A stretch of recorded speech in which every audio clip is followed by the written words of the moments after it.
السلام عليكم ورحمة الله وبركاته.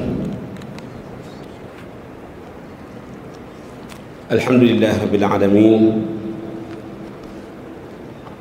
وأشهد أن لا إله إلا الله وحده لا شريك له، وأشهد أن سيدنا ونبينا محمدا عبده ورسوله، صلوات الله وسلامه وبركاته عليه وعلى آله وصحبه أجمعين. أما بعد، معاشر الأحبة، حقيقة Allah subhanahu wa ta'ala amejalia au ameifanya amani kuwa ni sababu ya kupatikana kheri nyingi. Allah ameifanya amani kuwa ni sababu ya kupatikana kheri nyingi mno. Amani ni sababu ya utulivu kwa ajili ya mujtamaa, jamii. Ni sababu ya uchumi, ni sababu ya kupatikana mali nyingi. Amani ni sababu ya watu kuweza kukusanyika katika minasabati mbalimbali, kuswali swala zaidi katika viwanja au misikitini. Hilo linawezekana kwa sababu ya uwepo wa amani. Mikusanyiko ya sherehe za harusi hazipatikani isipokuwa kwa sababu ya uwepo wa amani.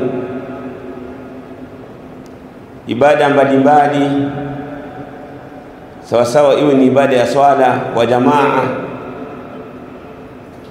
au iwe ni hija, kupatikana mali ya kutoa zaka, uwezekano wa saumu na kusali salatu tarawih na mambo mengineyo katika ibada, yote hayo yanahitaji amani. Biashara katika masoko mbalimbali, yote hayo yanahitaji watu wawe ndani ya amani. Kufanya siasa kunahitaji watu wawe ndani ya amani. Kusoma na kusomesha sawasawa misikitini au madrasa au mashuleni au kwenye vyuo, yote hayo hayawi isipokuwa ndani ya amani. Lakini si hivyo tu, al-ilaj, matibabu, hayawezekani katika maeneo mbalimbali mpaka watu wawe katika amani. Kilimo hakiwezekani katika maeneo mbalimbali isipokuwa watu wawe ndani ya amani. Ar-rihlati wan-nakhl, misafara, usafirishaji na kuhamisha vitu kutoka sehemu kuelekea sehemu nyingine. Safari hizo na kusafirisha vitu, vyote hivyo vinahitajia amani. Wa ghayriha min al-asasiyat al-muhimma bi hayati al-insan, na mambo mengineyo katika mambo ambayo ni muhimu sana, ni mambo muhimu ambayo ni katika misingi ya kujenga maisha ya mwanadamu. Mfumo mzima wa maisha ya binadamu yanahitajia mtu awe ndani ya amani. Kwa hiyo hali ikiwa ndio hivyo kwamba mambo yote ambayo ni misingi ya kimaisha na mambo yote ya kimaendeleo kama yanahitaji amani, ni wajibu kwa watu wote wayatilie umuhimu, wasaidiane juu ya kuhifadhi amani na kujiweka mbali na sababu ambazo zinapelekea kuivunja hiyo amani ya hayo maeneo ambayo wanaishi. Na hapa ndugu zangu, katika hii na dua yetu ambayo tuna izungumzia kwa sasa katika unwan ahamiyatul amni, umuhimu wa amani wa khatarul mudhaharat, na hatari ya maandamano, tutaweza kutaja baadhi ya njia ambazo kupitia katika njia hizo watu wataweza kuihifadhi na kuilinda amani ya nchi zao. Jambo la kwanza ambalo sisi wananchi na sisi wanadamu tutalitumia jambo hili kuilinda na kuihifadhi amani ya Tanzania yetu au amani ya nchi zetu, jambo la kwanza ni ad-du'a, kumwomba Allah subhanahu wa ta'ala. Dua ni sababu ya kuondoa mabalaa, dua ni sababu ya kushuka rehma, kama alipopokea Imamu Tirmidhi na Al-Hakim wamepokea hadithi kutoka Abdullah ibn Umar radhiyallahu ta'ala anhuma. Mtume sallallahu alayhi wasallam anasema, inna ad-du'a mimma nazal wa mimma lam yanzil fa alaykum ibadallahi bid-du'a. Mtume sallallahu alayhi wasallam anaelezea umuhimu wa dua kwa yule ambaye anahitaji khairi mbalimbali. Anasema alayhi salatu wassalam, inna ad-du'a mimma nazal, hakika dua mtu atanufaika nayo kutokana na yale mabalaa yaliyoshuka. Yakiteremka mabalaa katika nchi, yakapatikana majanga mbalimbali, basi watu hayo matatizo yaliyowatokea katika familia zao na katika nchi zao washikamane na dua kwa lengo la kuyaondoa hayo matatizo. Lakini pia dua inakuwa mimma lam yanzil, watu watanufaika na dua kwa yale ambayo bado hayajashuka katika mabalaa. Kwa maana yale mabalaa ambayo hayajashuka tunajikinga nayo kwamba yasishuke, Allah tuepushe nayo kupitia dua.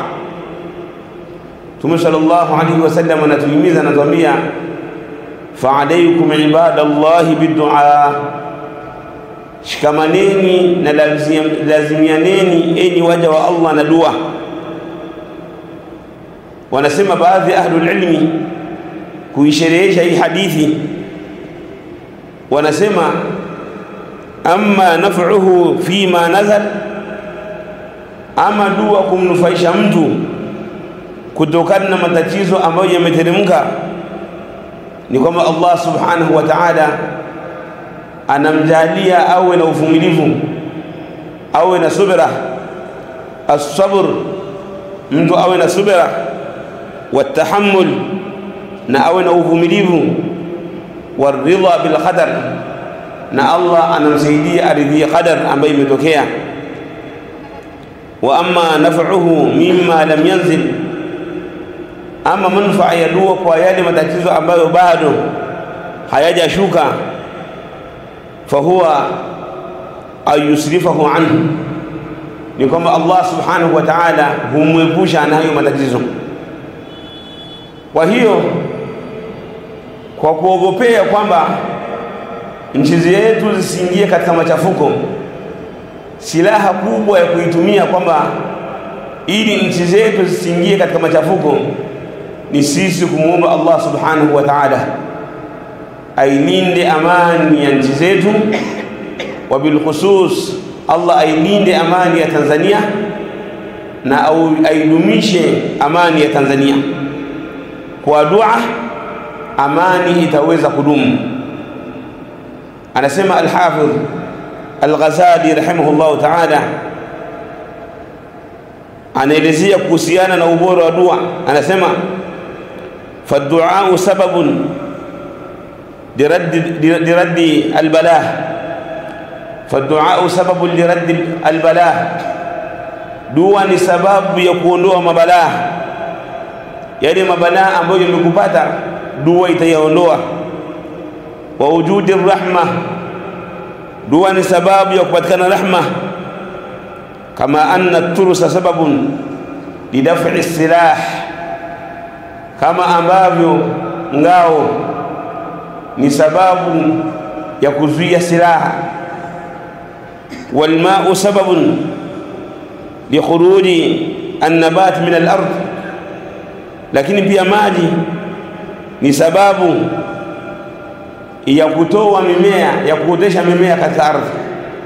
Kwa kama vile ambavyo maji yanapoingia katika ardhi, ile mimea itakuwa ni yenye kupatikana ambayo imewekwa katika hiyo ardhi, watu wataweza kuvuna kwa sababu ya ile maji ambayo yamepatikana.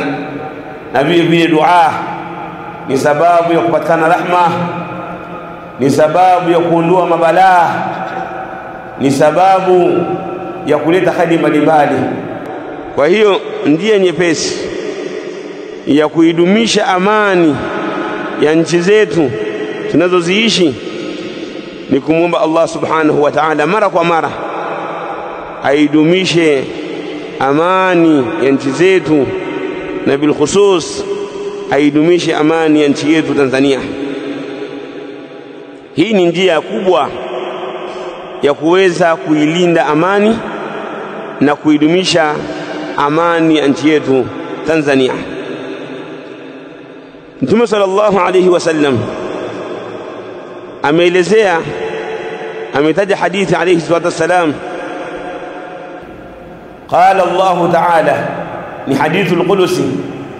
Allah subhanahu wa ta'ala anasema kuelezea umuhimu wa dua, ana inda dhanni abdi bi, mimi naendelea kuwa na yaqini, mimi naendelea kuwa pamoja na mja wangu pale ambapo anakuwa na yaqini. Mimi naendelea kuwa na yaqini na mja wangu pale ambapo anapokuwa ana yaqini na mimi, anapokuwa anategemea kwangu, anapokuwa ana taraji mazuri kutoka kwangu, mimi nakuwa na yaqini na mja kwa kumbatia kile alichoniomba. Wa ana ma'ahu idha da'ani, na mimi nakuwa pamoja naye anaponiomba. Kwa hiyo Allah subhanahu wa ta'ala anakuwa pamoja na mja wake pale ambapo mja anakuwa ni mwenye kumwomba Allah subhanahu wa ta'ala na ana yaqini na kutegemea yale ambayo yako Allah subhanahu wa ta'ala. Hadithi hii amepokea al-Imam Muslim. Kwa hiyo dua ndiyo silaha kubwa na ndiyo msingi mzima ambao ni muhimu sana kwa mja kuutumia kwa lengo la kuilinda na kuidumisha amani ya nchi yetu Tanzania. Mtume sallallahu alaihi wasallam kwa sababu ya umuhimu wa dua na umuhimu wa amani, alikuwa alayhi salatu wasalam kila mwisho wa mwezi na unapokuwa unaingia mwezi mwingine mpya, akiuona mwezi Mtume sallallahu alaihi wasallam alikuwa anasema Allahu akbar. Mtume alikuwa anasema Allahu akbar, Allahumma ahillahu alaina, ya Allah tunakuomba uingize huu mwezi na utuonyeshe huu mwezi hali ya kuambatana bil amni wal iman.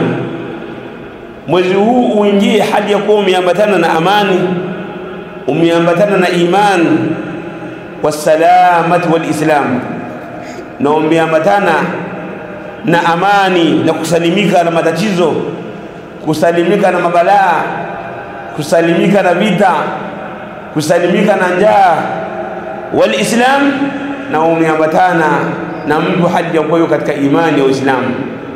Tazama Mtume sallallahu alaihi wasallam akiwa ni Khalilullah, akiishi katika zama ambazo ni bora, mara kwa mara akimuomba Allah subhanahu wa ta'ala aidumishe amani.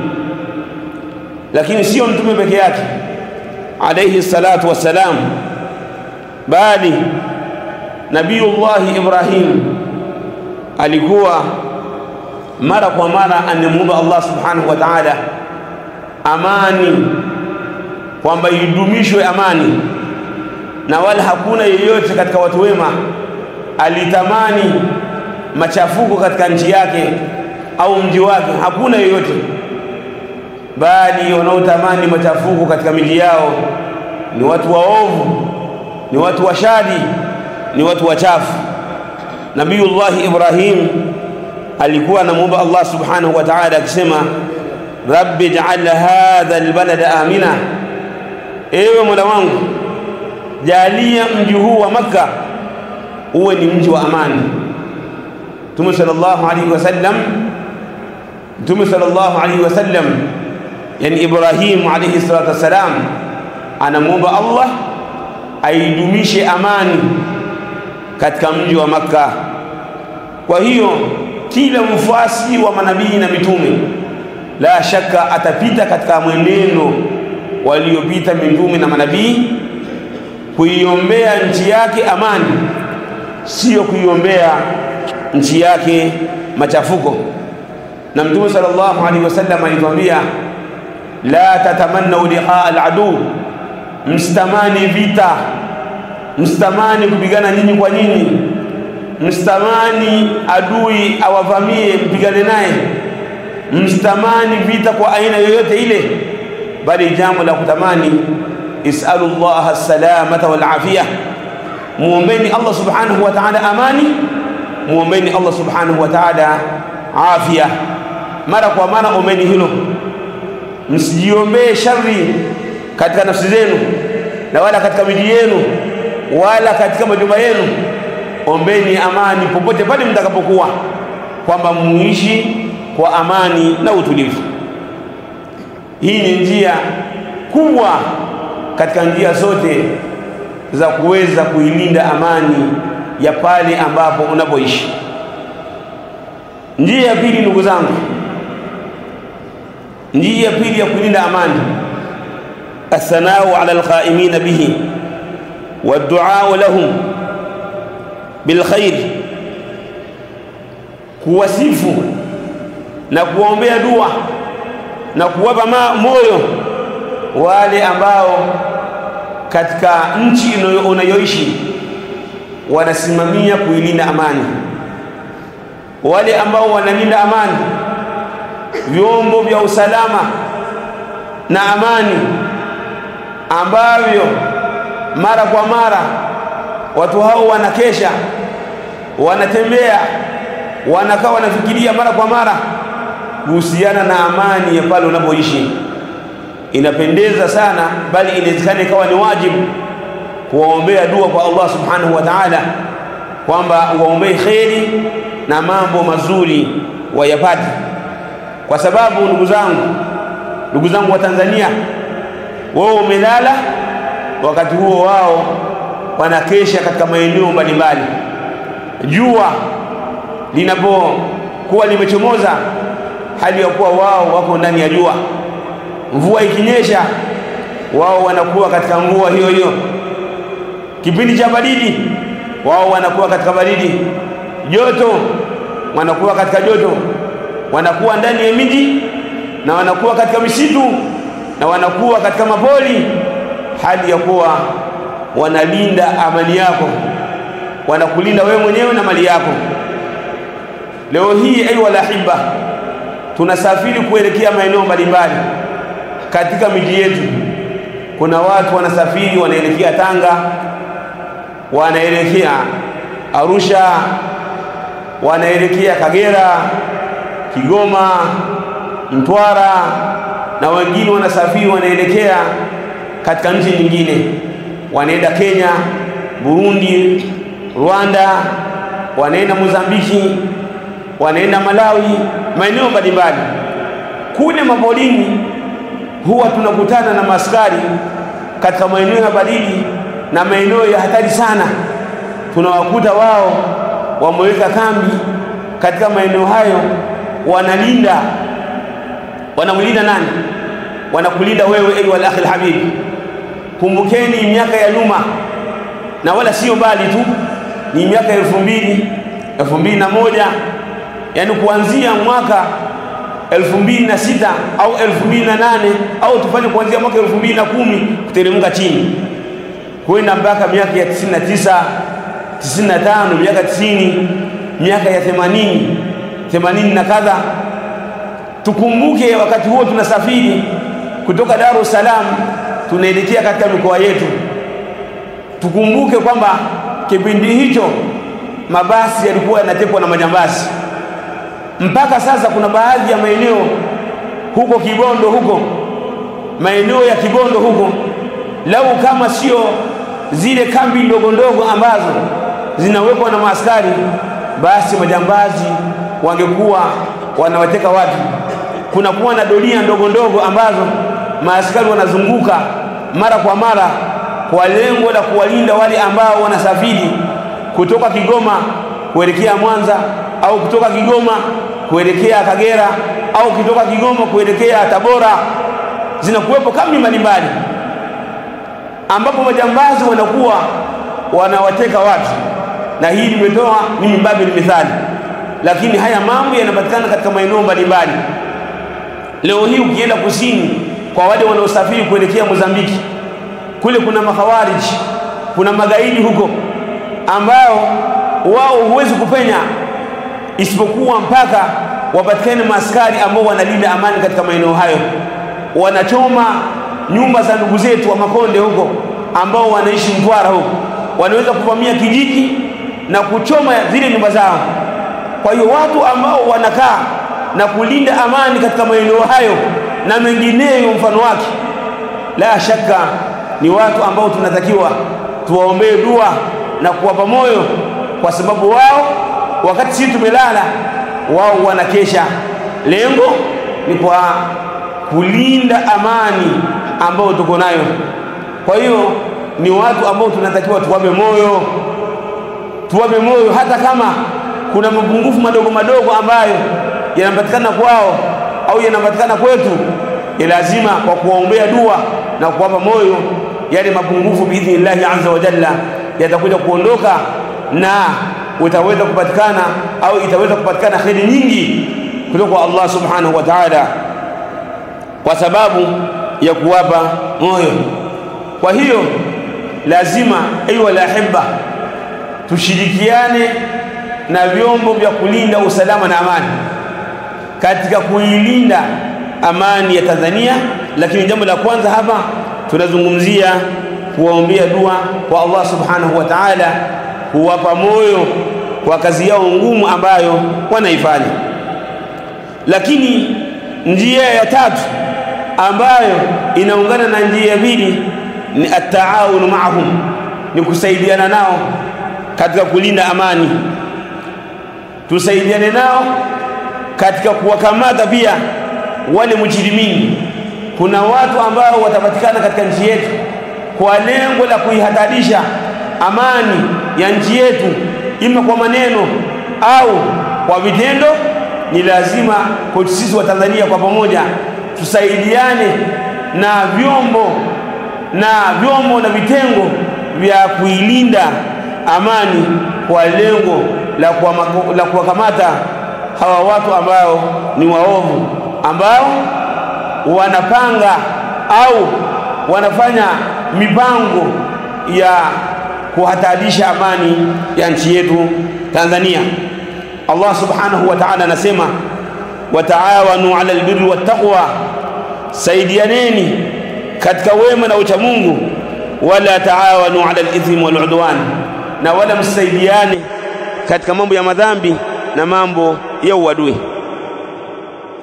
Ndugu zangu Waislamu, ndugu wa Tanzania kwa ujumla, kuhifadhi amani ni katika mambo ya kheri na wema, na Allah subhanahu wa ta'ala ametuamrisha kwamba tusaidiane katika mambo ya kheri, na kwamba ametukataza kutosaidiana katika mambo ambayo ndani yake yana madhambi. Albirru min almasalih almuhimma, wema ni katika maslahi ambayo ni muhimu katika maisha ya kila mwanadamu. Fala budda min at-taawun fihi, hakuna budi kusaidiana katika wema, wa taawun ala tahqiqihi bisaddi udwan almujrimin, kusaidiana juu ya kuhakikisha huu wema, juu ya kuzuia uadui wa watu waovu katika nchi zetu, na bilkhusus katika nchi yetu ya Tanzania.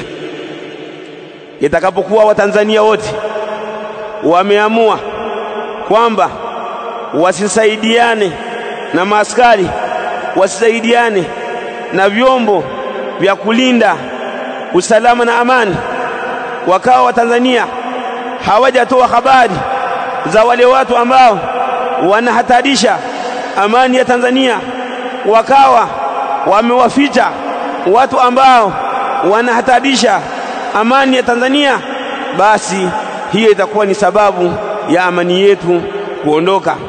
Lazima tusaidiane sisi raia wa Tanzania, tusaidiane na serikali, tusaidiane na vile vyombo na zile kamati mbalimbali za kulinda amani ya Tanzania, kwa lengo la kuilinda amani ya Tanzania na kuzuia uovu na mipango mibaya ya watu ambao ni waovu.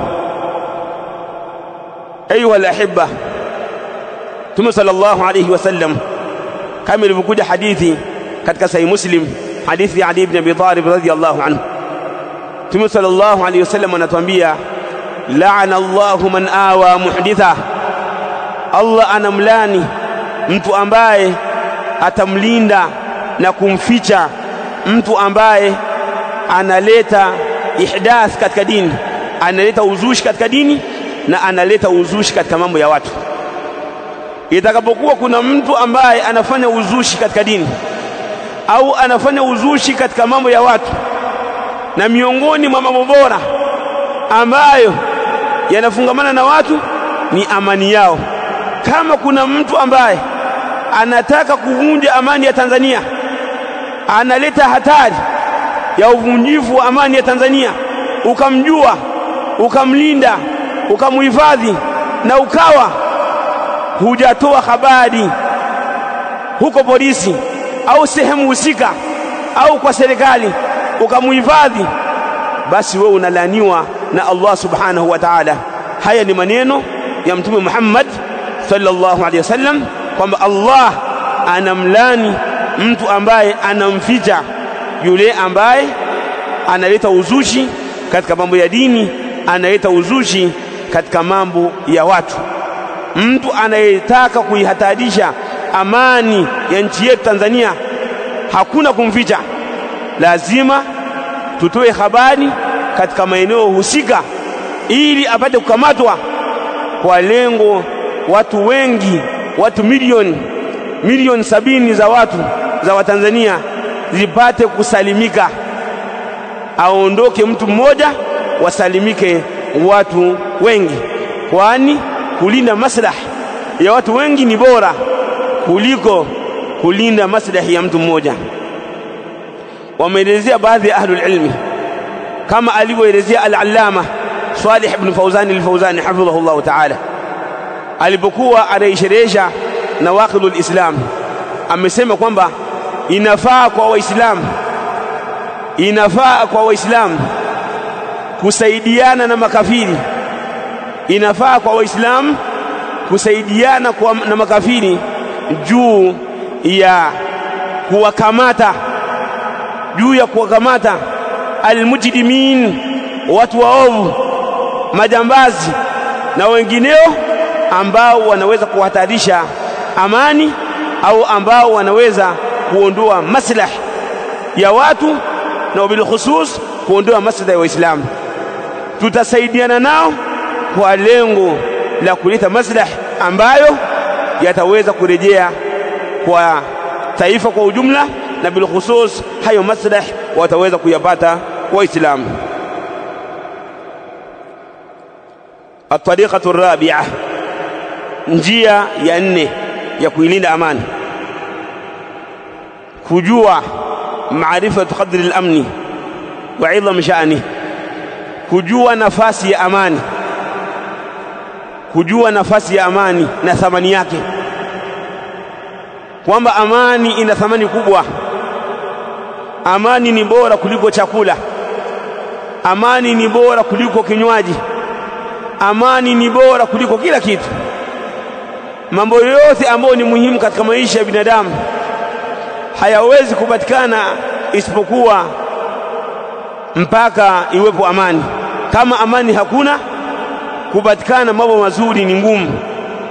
Mtume sallallahu alayhi wasallam anasema, man asbaha minkum aminan fi sirbi, yote yule ambaye ataamka hali ya kuwa ana amani katika familia yake. Mtu akiamka hali ya kuwa ana amani katika familia yake, mtu akiamka hali ya kuwa ana amani kwenye njia yake ya kwenda kufanyia kazi, ile njia yake anayopita kuelekea kazini, njia yake ambao anapita kusafiri, akawa ana amani. Mtu akawa na amani sehemu yake ya kufanyia kazi, sehemu yake anapolimia, sehemu yake ambayo anayafanya majambo yake ya kimaisha, muafan fi jasadi, akawa ana afya kwenye mwili wake, indahu qutu yaumi, ana chakula cha siku moja tu, chakula cha leo, kesho hana uhakika atakula nini. Fakaanna izat lahu dunya, kana kwamba mtu huyo amepewa dunia nzima. Yani sisi ndugu zangu, sehemu kubwa katika sisi wa Tanzania, sisi tunaishi hali ya kuwa, yani tuliokuwa wengi tunakuwa na chakula cha leo hata na kesho. Ni idadi ndogo mno katika idadi ya wakazi wa Tanzania ambao wanakosa hicho chakula cha kesho, ni idadi ndogo. Lakini ndugu zangu wa Tanzania kwa ujumla, hakuna nchi yoyote duniani ambayo haina maskini. Tumeona baadhi ya ndugu zetu ambao wanasafiri wanaenda Ulaya, wanatuonyesha baadhi ya maeneo ambayo watu ambao wanaishi Ulaya, ambao ni wakazi wa Ulaya, ni wananchi wa Ulaya, wanakosa makazi ya kulala, wanalala nje. Kuna watu wanalala nje. Kwa hiyo duniani hakuna nchi ambayo haina maskini, na huo ndio utaratibu wa Allah subhanahu wa ta'ala. Kama Allah ametuumba, kuna matajiri sana, kuna watu wa kawaida, kuna watu wa kati na kati, kuna watu ambao hawana kabisa. Huo ndio utaratibu wa Allah subhanahu wa ta'ala. Kuna watu ambao wanapata na kuna watu ambao wanakosa. Hakuna mtu yoyote ambaye ataingia madarakani akawa ana uwezo wa kuwapatia wananchi wake kila kitu, wakaondokana na utajiri, yani kila mwananchi akawa ni tajiri. Haiwezekani swala kama hilo. Mpango wa riziki ni mpango wa Allah subhanahu wa ta'ala. Leo unapata, kesho unakosa. Leo unapata, kesho unakosa. Mwingine anapata moja kwa moja. Lakini ndugu yangu Muislamu, ishi katika kumshukuru Allah subhanahu wa ta'ala kwa kile kidogo au kingi ambacho unakipata. Na ndio maana Mtume sallallahu alaihi wasallam alipozungumzia masala ya riziki akasema, fa inna rizqa Allahi, hakika riziki Allah subhanahu wa ta'ala, la yajurru hirsu harisin, hailetwi na pupa ya mtafutaji, mtu apambane usiku na mchana haiwezekani akapata zaidi ya kile alichopangiwa na Allah. Riziki hailetwi na wingi wa kupupia kuitafuta, wala yarudduhu karahiyatu karihin, na wala hiyo riziki hairejeshwi na wala haizuiliwi na chuki ya mwenye kuchukia. Achukie mganga, achukie shetani, achukie jirani yako, achukie mwenye chuki dhidi yako, afanye azuie, wewe utapata kile ambacho umekadiriwa na Allah subhanahu wa ta'ala. Lau kama utapambana usiku na mchana, hautopata isipokuwa kile ambacho umekadiriwa na Allah subhanahu wa ta'ala. Haupati zaidi ya kile ambacho umekadiriwa na Allah. Kwa hiyo wasije watu wakakudanganya ewe Mtanzania kwamba ikiwa mtu fulani ataingia madarakani au ikiwa chama fulani kitaingia madarakani kwamba umaskini wako utaondoka. La abadan, wewe utabakia katika ile hali ambayo Allah ameikadiria. Ukiwa tajiri wakati ulikuwa bado hujafika, imefika time wewe umekuwa tajiri kwa sababu Allah alipanga uwe tajiri kuanzia muda fulani, na muda uliopita wewe haukutakiwa kuwa tajiri kwa sababu Allah subhanahu wa ta'ala alikuwa bado hajapanga. Kwa hiyo umaskini wa maskini ni mpango wa Allah, na utajiri wa tajiri ni mpango wa Allah. Hakuna mtawala yoyote ambaye ana uwezo wa kufanya kila namna kuwatajirisha raia zake. Ndugu zangu wa Tanzania, ndugu Waislamu, kwamba amani kwanza, amani kwanza. Ishi ukiwa maskini hali ya kuwa ukiwa katika amani. Ishi ukiwa maskini hali ya kuwa uko ndani ya amani. Ishi ukiwa tajiri hali ya ukiwa ndani ya amani. Asije mtu akakushawishi kwamba kuna mambo ambayo unayakosa. Asije mtu akakushawishi akasema kuna mambo ambayo unayakosa kwamba uivuruge amani yako. La abadan, amani ndiyo jambo ambalo ni la kwanza ambalo kila mmoja anatakiwa alipupie na ajue thamani yake. Amani ina thamani kubwa kuliko chakula, kuliko kinywaji, kuliko zile haki ambazo kila mmoja anazitaka. Kwa hiyo kila mmoja anatakiwa apambane kwa lengo la kuilinda amani ya Tanzania yetu.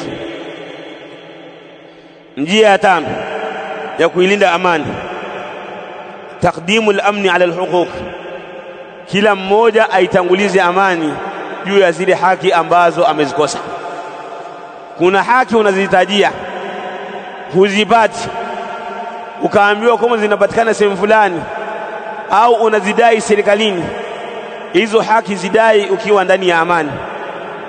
Na ikiwa ndugu yangu Mtanzania ukaona kwamba unaidai haki, ikiwa utaidai haki hiyo ukiipata, amani inavunjika.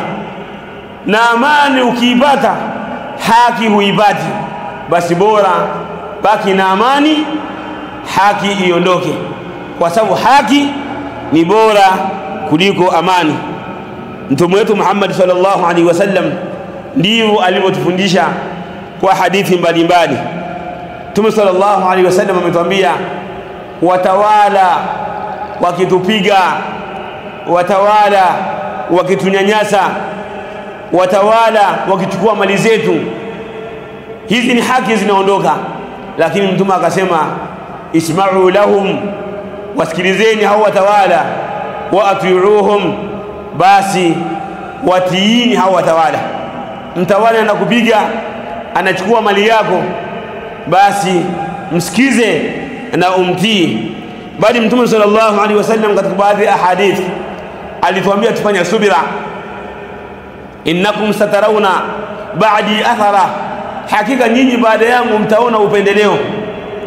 Watawala wenu watakuwa napendelea, watapendeleana katika mali, watapendeleana katika vyeo, kwa sababu mtawala haiwezekani akampa kila mtu.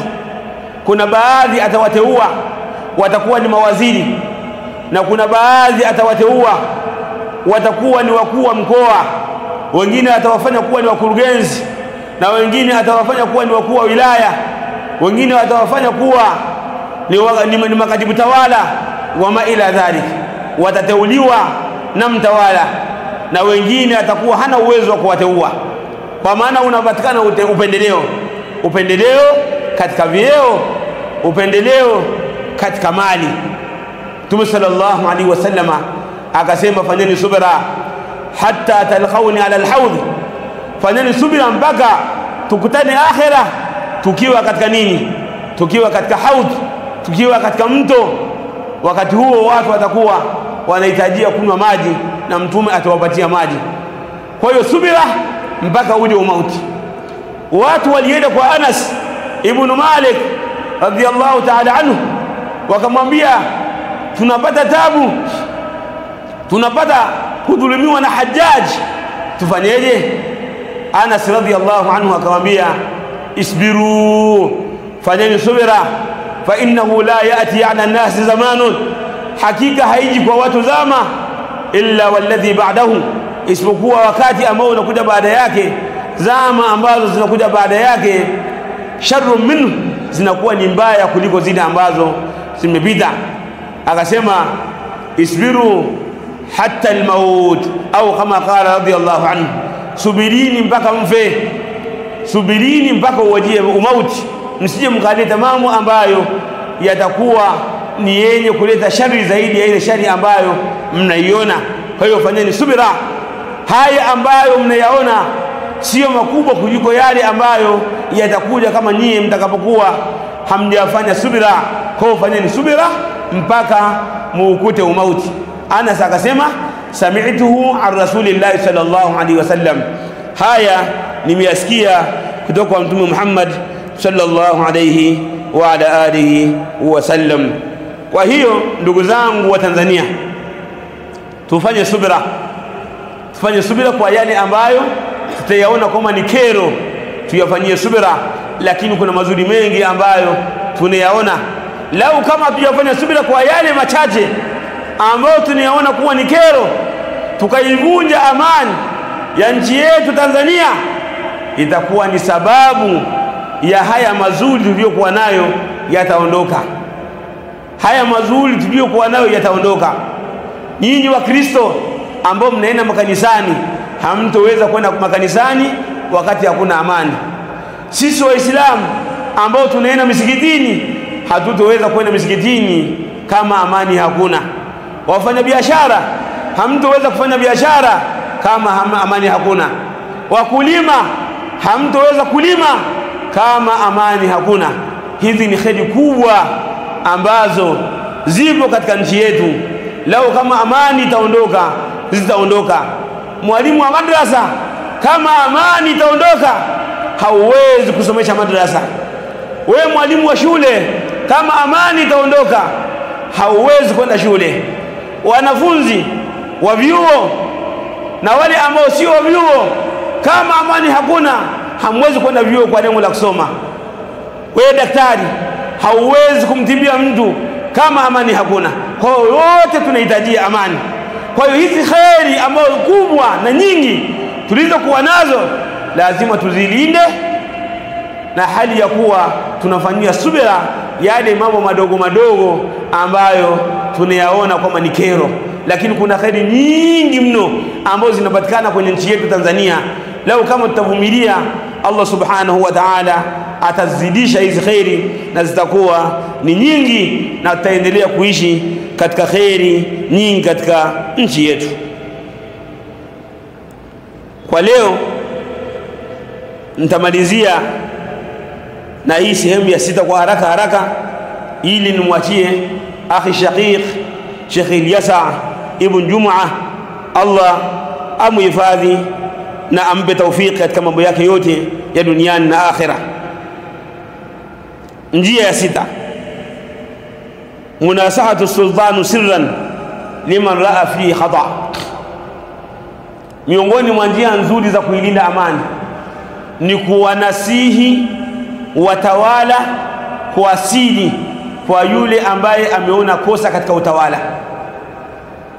Utakapokuwa umeona kosa katika utawala, kama we ni ustadhi au ni shekhe au ni khatibu, usisimame juu ya mimbari kuukosoa utawala juu ya mimbari kwa wazi. Una uwezo wa kwenda serikalini kwenda kwa rais, kwenda kwa waziri, kwenda kwa mkuu wa mkoa ukamnasihi kwa siri, fanya hivyo, lakini sio kwa kutangaza. Usitumie simu yako kuikosoa serikali kwa kuandika katika WhatsApp, katika Facebook, katika Instagram, katika TikTok, katika maeneo mbalimbali, katika mitandao ya X, Twitter. Usinasihi serikali kupitia katika mitandao kwa wazi. Hii ni sehemu ya uchochezi. Hii ni sehemu ya kuwachochea wananchi wasiwe na amani na imani na serikali yao. Utasababisha machafuko kwa sababu ya kuyadhihirisha makosa ya utawala wako. Mtume Muhammad sallallahu alayhi wasallam anatuambia, man arada an yansaha lidhi sultan, yote yule ambaye anataka amnasihi mtawala fi amrin, katika jambo ambalo ameona mtawala wake analikosea, fala yubdihi alania, hilo jambo ambalo ni makosa ameliona asilidhihirishe kwa watu, asilitangaze kosa la mtawala wake. Lakini afanyeje? Yakhudhu biyadihi. Mtume sallallahu alaihi wasallam anasema, au shike mkono wa huyo mtawala, au shike mkono wa huyo kiongozi, fayaqulu bihi, amweke pembeni, fa in qabila minhu fadhaka, ikiwa mtawala atakubali basi alhamdulillah, ni jambo ambalo linatakiwa. Wa illa, kama atamnasihi mtawala wake akagoma, kana qad adda alladhi alayhi, atakuwa yeye ametekeleza wajibu ambao ulikuwa juu yake. Kwa hiyo ndugu zangu, ametufundisha mtume wetu Muhammad sallallahu alaihi wasallam kwamba tusiwachochee wananchi dhidi ya utawala. Anatukataza mtume tusiwachochee wananchi dhidi ya watawala wao, dhidi ya viongozi wao, kwa sababu hiyo ni sababu ya kuondoka amani ya nchi yao. Watu wanahitajia mtawala awafanyie mambo mazuri, yapatikane mafungamano kati ya mtawala na raia wao ambao anawatawala, yawe ni mafungamano mazuri. Wewe unapokuja ukaanza kusema sui rais kafanya kadha, kuna kadha serikalini, kuna hivi na kadha na kadha, hili linakuwa ni jambo ambalo sio jema. Mfuate mtawala au wafate watu ambao wanaweza kumnasihi mtawala kwa siri, ili wapate kumnasihi. Wakishamnasihi, hapo khairi zitaweza kupatikana katika nchi. Ama mtu atakapokuwa ameanza kuyataja mabaya akaandamana wa ila dhalika, kuna maafa makubwa na mazito yatakuja kutokea kwa sababu ya kuwachochea na kuwachochea wananchi dhidi ya utawala wao. Na hayo biidhnillah azza wa jalla atakuja kuyaelezea akhi shaqiq Sheikh Ilyasa hafidhahullah ta'ala atakapokuwa anaelezea kuhusiana na madhara yanayopatikana kwa sababu ya watu kuandamana. Kwa hiyo ndugu zangu wa Tanzania, namna ya kuweza kuirekebisha serikali yetu, tutairekebisha kupitia njia nzuri za kuidumisha amani, na miongoni mwa hizo njia ni kuwaombea dua, kushirikiana nao katika majambo mazuri, na vile vile kuwanasihi kwa wema na kwa siri pale ambapo tutakapokuwa tumeona makosa. Tujue kwamba watawala ni wanadamu. Watawala ni wanadamu, ndugu zangu wa Tanzania. Kwa kuwa wao ni wanadamu, lazima kuna mambo watayakosea. Kwa hiyo wakikosea, njia iliyokuwa nzuri aliyotufundisha Mtume Muhammad sallallahu alaihi wasallam sio kuwatusi, bali ni kuwanasihi kwa wema na kuwanasihi kwa siri, na ili waweze kuyatengeneza yale ambayo yameharibika. Na wao biidhnillah subhanahu wa ta'ala, ikiwa tumefanya hivyo, wataweza kuyatengeneza yale ambayo yameharibika ili yakawe sawa, lakini sio kuhimizana kuivunja amani ya nchi zetu. Tusihimizane kuivunja amani ya nchi yetu. Amani ndio msingi mama, ndio msingi muhimu wa maendeleo na kuweza kuyarekebisha yale ambayo yameharibika. Wallahu ta'ala a'la wa a'lam, wa sallallahu wa sallam wa barak ala nabiyyina Muhammad wa ala alihi wa sahbihi ajma'in, walhamdulillahi rabbil alamin. Hii ni Wajawema Online TV. Hapa ni elimu tu.